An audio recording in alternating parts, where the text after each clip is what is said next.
Right, so this is a trade that's already finished. Entries marked, stops marked, targets already hit. Price swept below an old low, turned straight back around, and ran clean into the level you're looking at right now. I'm not going to tell you why that worked yet. Stick with me, because by the end, I'll show you the indicator that spotted this automatically in both directions, plus a settings combo most people never touch. Head over to TradingView, click Indicators, and search Fractal Model Silent. You want the one from SIL3NTT. Click that, and it loads onto your chart. Most liquidity tools just draw you a zone and leave you to work out whether it's still good. This one tracks the whole model candle by candle, and the second it breaks, it tells you. Look at this table in the corner, showing your chart time frame against the higher time frame it's comparing you to. The bigger picture behind your smaller chart. You don't have to set that yourself. Leave Fractal on automatic, and it picks a sensible bigger time frame for whatever you're on. A 1-minute chart gets checked against the 15-minute, for example. Now look to the right of price. Those are higher time frame candles, rebuilt and projected forward, so you can watch the bigger candle forming without leaving your chart. And unlike a lot of multi-time frame tools, changing a setting won't make the closed candles flicker. They lock the second they close. So here's the model underneath this. It runs on 4 candles, and only 2 of them actually decide whether a setup's valid, the other 2 just confirm it. Candle 1 just sets the liquidity,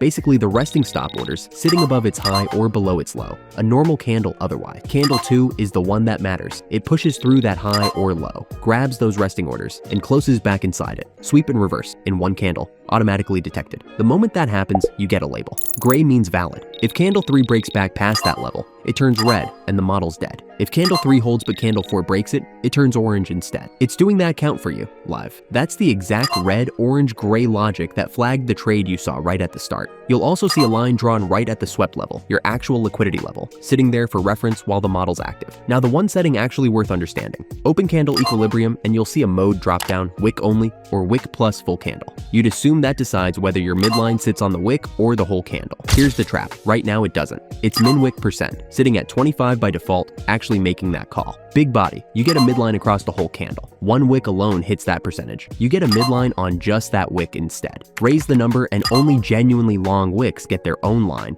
Lower it, and moderate wicks start getting one too. That's the real lever, not the dropdown. One more worth knowing requires CISD for candle 2. CISD just means change in state of delivery. Basically proof your own chart actually reversed too, not just the sweep candle. Off. You see every sweep. On, a model only shows once your own chart time frame has actually delivered that reversal too. You'll also get projected targets and small reaction zones drawn automatically off each valid model. So here's what has to line up. Candle 1 holds a clean high or low. Candle 2 sweeps it and closes back inside. And the label's still gray, not red, not orange. Line those up and you've got a model worth acting on. So what does that look like as a real trade? In both directions. Quick thing before we get into the actual trades. What I've just shown you is really only one part of trading properly. The bigger shift is having a professional methodology behind it, knowing what you're looking for, when you're looking for it, and having the rules defined before the trade ever appears. That's how our members trade. They use tested strategies like the one I've just shown you. And because the process is defined, they can automate the execution too. So the setup still gets taken whether they're watching or not. And they get one-on-one guidance from Ross, an ex-City of London trader. You know, I've been in this space since 2016, and this is by far the best retail environment that I've seen in all of FX trading. I really mean that. If you want to see how it all works, there's a short video on the site that walks you through a real trading week from start to finish. First link in the description. Right, back to the charts. Let's run the bullish side first. Candle 1 puts in a low. Candle 2 dips below it, grabs the liquidity resting under there, and closes back above it before the candle's even finished. The label goes gray, valid. Before you even take the trade, glance at the HTF open line running across the projected candle. If price is already sitting above it after that sweep, that's telling you the higher time frame itself opened weak and is now trading back through its own open, which backs up what candle 2 just did. And that vertical line marking O/C time isn't just decoration. It's showing you exactly when this higher time frame candle opened and when it'll close, so you know how much time this move actually has left to play out before that candle locks in.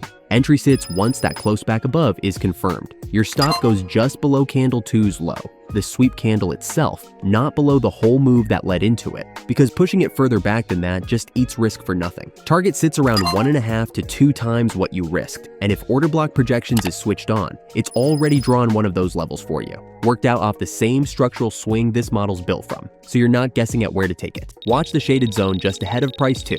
That's the T-spot. It's the tool marking out where the reaction's likely to sit if this same higher time frame candle keeps behaving the way it's currently behaving. It's not a guarantee, it's a reference, somewhere to have your eyes if price is heading back toward it. Now the other side, because it works exactly the same in reverse. Candle 1 puts in a high, candle 2 pushes above it, grabs the liquidity sitting up there, and closes back below it. Same gray label, same valid model, just flipped. Entries on the close back under that level. Stop sits just above candle 2's high. Again, the sweep candle, not the whole move before it. And the exit logic doesn't change either. You're still working off that same 1.5 to 2 times risk, or the level the tool's already projected for you. You're just managing it from the other side of price, watching the T-spot on this side sit above you instead of below, and the HTF open line running below price instead of under it. Same red, both directions, just automated for you instead of eyeballed candle by candle. And if you've got bias set to bullish or bearish instead of neutral, the tool only ever draws the side you've told it to look for, which is worth knowing if you're wondering why one direction's suddenly stopped showing up on your chart.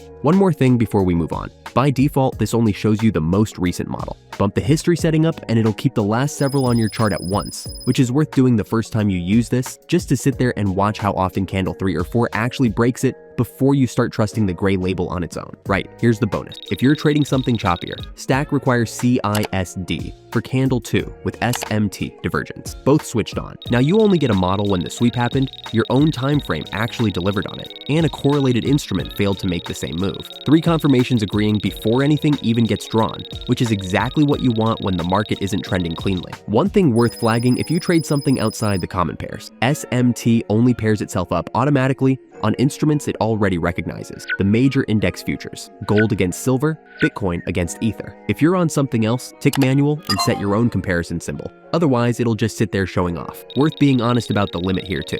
This tool's reading structure that's already happened. It won't warn you before a sweep, it confirms one after it's occurred. So you're always trading the reaction, not predicting it in advance. That's genuinely one of the more complete free structure tools out there, and there's another one of these breakdowns waiting for you if you want to keep going. Stay disciplined, keep learning, and I'll see you in the next one.